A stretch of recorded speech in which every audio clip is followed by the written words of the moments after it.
She's getting close. That's right. Give it up for Laura. We are thrilled that you guys are here today. And before we jump into the text that we're going to be looking at, I wanted to make a quick announcement. Coming up in early March, I think it's March 7th and 8th, we are having our prayer conference. Many of you attended our prayer conference last year. It was a Praying Life conference. And this year, we actually have Paul Miller, who authored the book Praying Life and also authored the book that we're reading as a staff right now called The Praying Church. And I just, as strongly as I can encourage you, want to invite you to consider attending a Praying Church conference. I have sat under Paul Miller's teaching before, and I am confident that it is going to be a life-changing event. In fact, my personal hope and vision, last year we had about 300 people. My hope and desire, and we've extended the invitation far beyond just our church, but is that this sanctuary would be full just like it was last week when we had one combined service. We're hoping for 600 or 700 people to come, and we hope that you'll be numbered among them. So I don't have any brochures or flyers, but let me tell you what, if you go to the bathroom, there is a place where you can scan it and register right from your phone. I see it several times a day as I work here throughout the week. So that's why I know that's there. Anyway, you can start that timer now. We're going to jump into our text for today. This is week 2 in our James series. And if you were here last week, Tim gave us an overview of the book, who the author was, who his audience was, kind of the style that he has in his writing. And it was fantastic. And today we're actually going to jump into the first chapter. We're going to be looking at the first 12 verses, but we're going to actually be in chapter 1 for the next 3 weeks. But I'm really excited about this series, and I'm really excited about what we're going to be talking about today. One of the things that Tim mentioned last week is that his style is to not pull any punches. He doesn't waste any breath, and he's not too concerned about making you feel uncomfortable. And the text that we're going to look at today might be one of the greatest examples of that in the entire letter. James is going to introduce himself in verse 1. He's going to tell you that he's a servant of God. He's going to tell you who he's writing to the scattered church, the dispersion. It is the early church in Jerusalem that was under persecution, and they were scattered abroad. So it is a suffering group of people. And then the very first thing that he says to them is, count it all joy whenever you face trials of many kinds. He doesn't waste any time. What we're going to be talking about today is trials. What are trials? We learn a lot about what trials are just by looking at verse 2.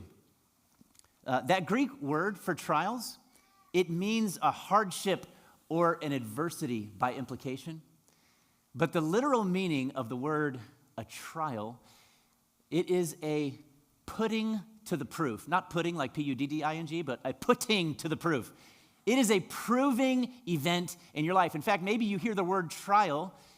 We have some judges among us. We have some lawyers among us. And maybe you instantly think of the courtroom. Because in a trial, judges and lawyers and juries, they gather to prove someone's guilt or innocence. And the trial, you see, it doesn't so much determine someone's guilt or innocence, but rather it proves what was already true about that person. And that is how James sees a trial in our lives. They are proving events. They reveal what we already are. In fact, tragically, you may know some who used to follow God. They used to come to church, and then something horrific happened in their life, and they just said, I can't do it anymore. Because you see, trials have a way of revealing the genuineness of our faith. That's what a trial is. It is a proving event. And James is going to tell us in verse 2 that they can come in various kinds. From a traffic jam to back pain to a terminal illness and everything in between.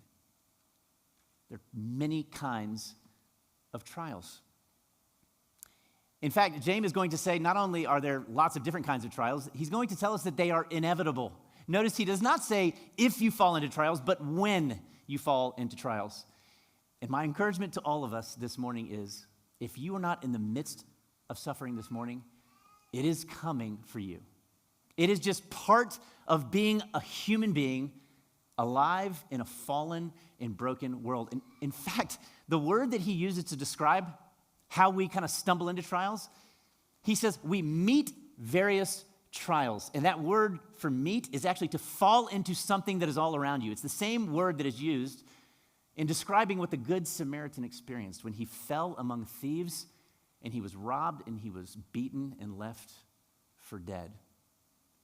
In that sense, a trial, it is circumstances that are painful and difficult that you did not choose and you do not deserve. They just happen, and it hurts. And James says, whenever that happens, and it will, in other words, as often as it happens, do this. Count it all joy. I wonder if you're here today and you're suffering, if that just sounds a little bit insensitive.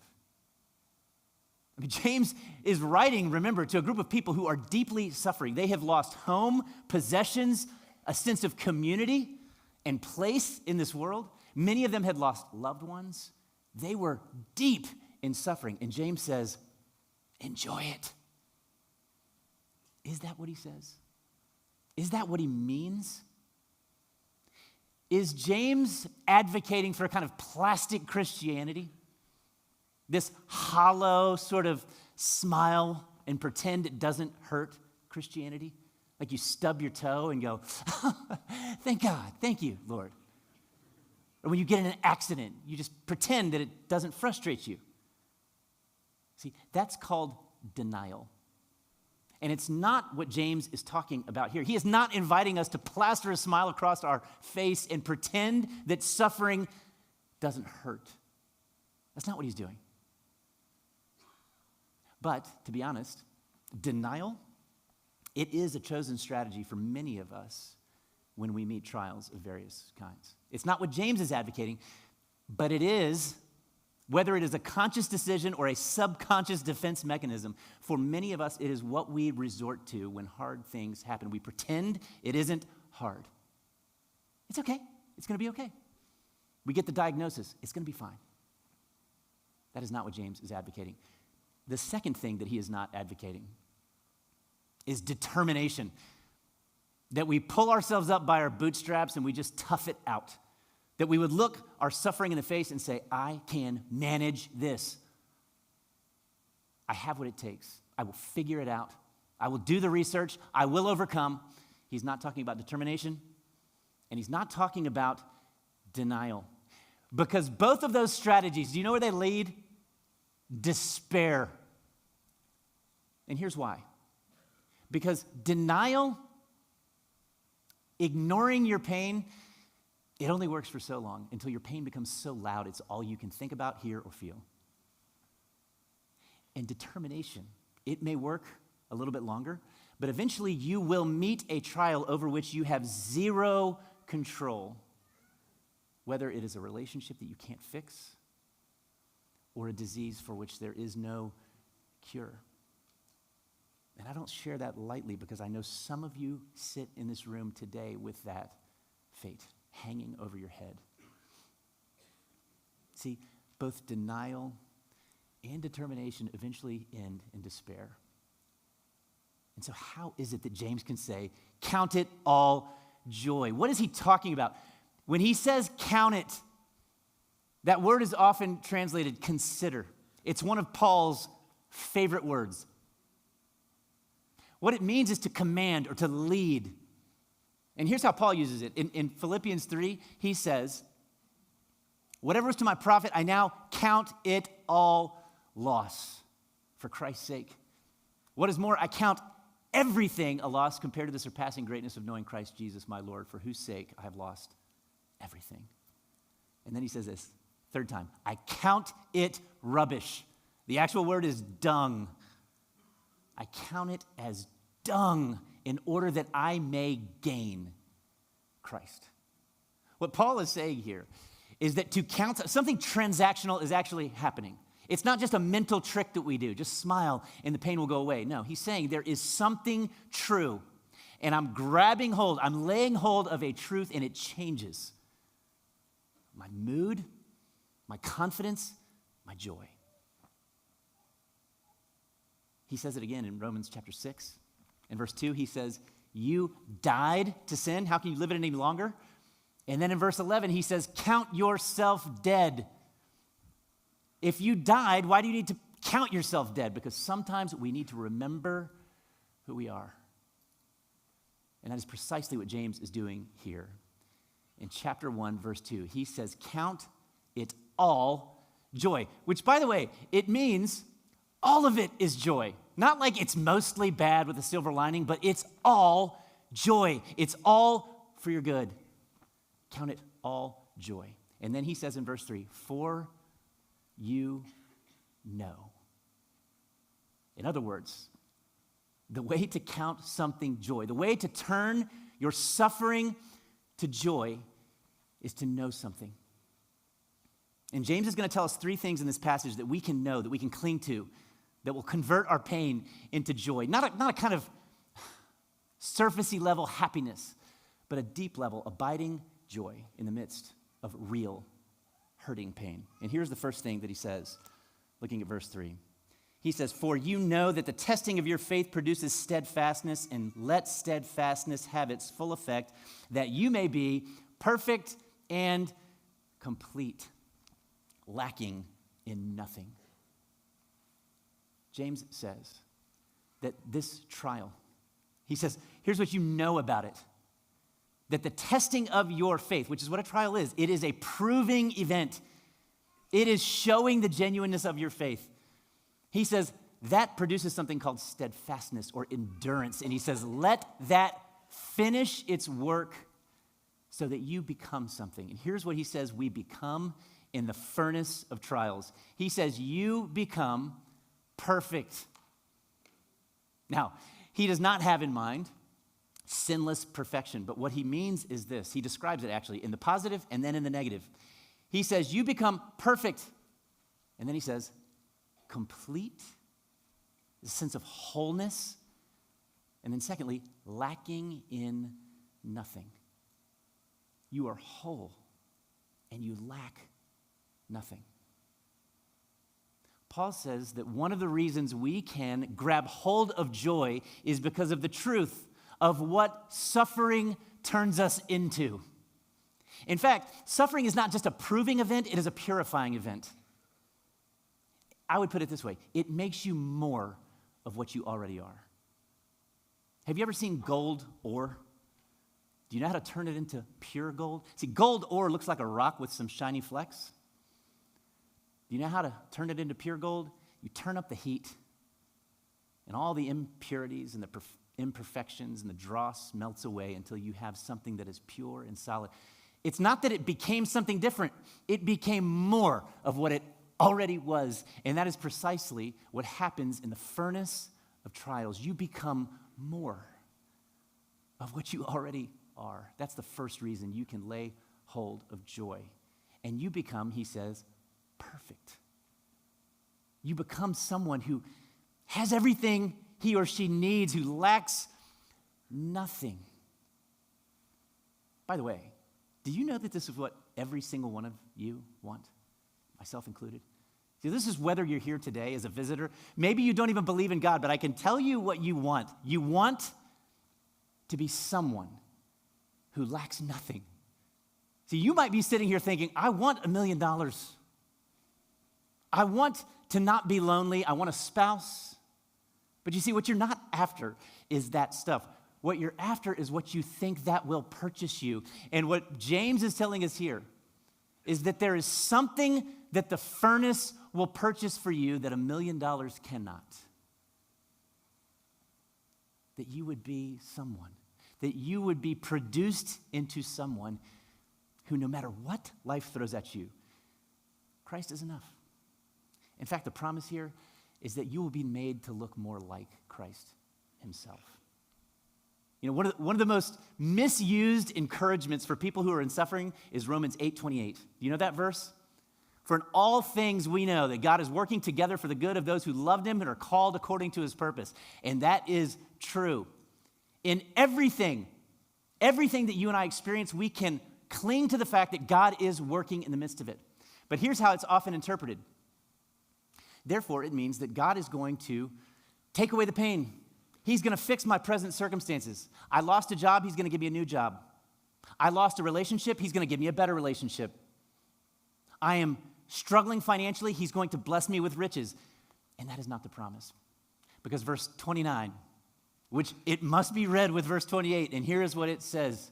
Because those he foreknew, he predestined to be conformed to the image of his Son. What is the promise? In everything that happens in your life, he is working to make you more like Jesus. That is the promise.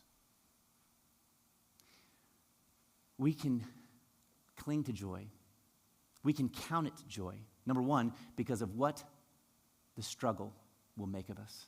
But secondly, look at what he says in verse 5. He says, if any of you lacks wisdom, let him ask God, who gives generously to all without reproach, and it will be given him. But let him ask in faith with no doubting. For the one who doubts is like a wave of the sea that is driven and tossed by the wind. For that person must not suppose that he will receive anything from the Lord. He is a double-minded man, unstable in all he does. Now, at first glance, this looks like an entirely different topic. It looks like James is teaching us about how to pray with faith. But that's not exactly what's going on here. In context, if you notice in verse 4, he says, if any of you, he said you would become someone who lacks nothing. And then the very next thing he says in verse 5 is this, but if you do lack wisdom. In other words, what he is offering here, what he is inviting you to reach for and to seek God for is wisdom, discernment for how to navigate the suffering. That's what this is about. It's not just praying about wisdom in some general sense. It's like wisdom to get through this suffering, to see it the way God sees it. He's encouraging us to seek him in our suffering. In fact, this is the second reason that you and I can count it joy, because we have access to him in the midst of the furnace. He's available to us. And if we can seek him in our suffering, do you know what that means? It means he sees us in our suffering. And if he sees us in our suffering, I'm about to say something that's a little more uncomfortable, but here's what it means, and here's the main point that I want to make. He's sovereign over our suffering. Now, if that's not uncomfortable for you, you probably didn't understand what it meant. If he sees me in my suffering, it means he saw me before I started to suffer. And either he is sovereign, which means he's in control of everything, or he's not. Do you know how in control James thinks God is? In chapter 4, he's going to tell you. He's going to say, come now, you who say you're going to go from this city or that city and trade and make a profit. He goes, you don't even know what's going to happen tomorrow. It'd be better if you said, if God wills, we will live and do this or that. Here's James' idea. God is completely in control whether any of us make it through this service. He's not just the creator of life, he's the sustainer of life, which means that we depend on him for our next breath. That is how intimately he is involved. In fact, James' half-brother Jesus, you know what he said about God's sovereignty? He said, are not 2 sparrows sold for a penny, and yet not one of them falls to the ground apart from the Father? Do you understand what that means? There is not a bird that falls to the ground that does not do so apart from the permission of God the Father. And then he says, and you are worth more than many sparrows. What is the point? The point is this: if you are suffering, he has permitted it. Listen, he is not an absentee landlord. See, that's the other alternative. If you suffer and I suffer and we say, God, where were you? What we actually are believing in that moment is that he turned his head, or he was asleep at the wheel, or taking a nap. That's not what the Bible teaches about God. You see, both of these realities, an absentee landlord and a God who permits suffering, they're both uncomfortable, but only one of them is biblical. God permits suffering.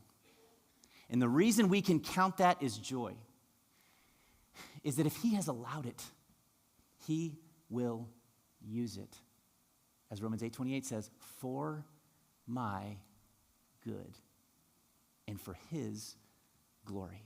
It will not be wasted, not a single drop. And so I can count it all joy.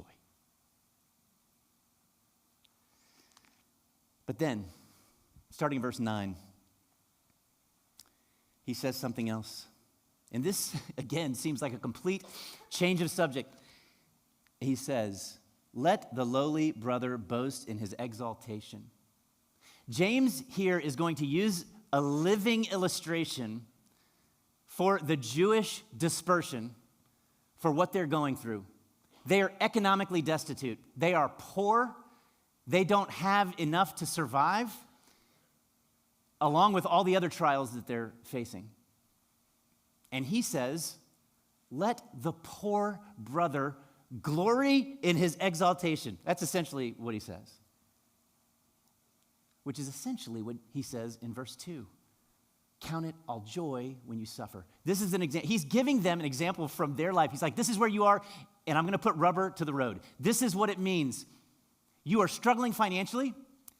Be grateful that you're struggling financially. Okay, now, he then compares to a rich person. And the rich person, in my view, in this illustration, is someone who is not following God. It's not a sin to be rich, but in this particular illustration, here's what he says. The rich in his humiliation, because like a flower of the grass, he will pass away, for the sun rises with its scorching heat and withers the grass. Its flower falls, its beauty perishes. So also with the rich man, will the rich man fade away in the midst of his pursuits. Here's the point that he's making. He's saying, be grateful for your suffering, because it reminds you that this world is not what you were made for. See, the rich person that you're comparing yourself to, who doesn't know God and has no fear of God, he looks really comfortable and you'd love to trade places with him. But here is the reality for that guy. He doesn't realize that he will fade away even as he goes about his business. In the blink of an eye, James is saying, the third reason that you can grab hold of joy in the midst of suffering is this. This pain will not last, but you will. This pain is not going to be your final chapter, because you're going to continue on. Maybe he will deliver you out of this pain in this lifetime, or maybe you will graduate from this pain into the next. But verse 12 is the promise that he gives. Blessed is the man who remains steadfast under trial, for when he has stood the test, he will receive the crown of life which God has promised to those who love him. He's saying, dear brother or sister, you can count it joy because this pain is passing away just like the rich man in his comfort. It's going to go away in the blink of an eye. In chapter 4, he's going to say, you're a vapor. It's not to say that this life is insignificant. In fact, who you are becoming in this life, you will take with you to the next. Nothing will be wasted. Do you know why your pain will not last, but you will? It is because someone suffered for you first. See, God is not inviting us to walk into a trial that he himself has not walked into first. And if you look back one page in your Bible to Hebrews 12, chapter 1 and 2, listen to what you're going to hear. Let us, because we're surrounded by such a great cloud of witnesses, let us throw off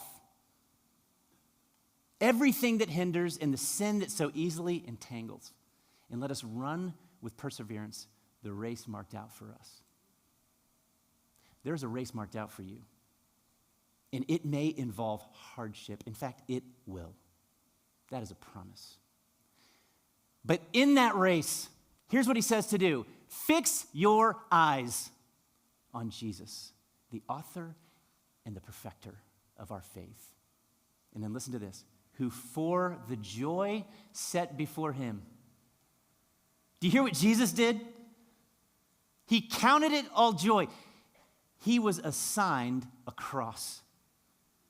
And he looked through the cross to the greater reality on the other side. It says, for the joy set before him, he endured the cross, scorning its shame, and he sat down at the right hand of the Father. What James is inviting you and me to do is to remember something that is true. See, denial looks away from suffering. It pretends it's not real. Determination looks at suffering as a problem that I can solve. But what James is inviting you and me to is this, dependency, which looks through suffering to a greater reality. Something that you can actually hold on to and cling to that is actually true.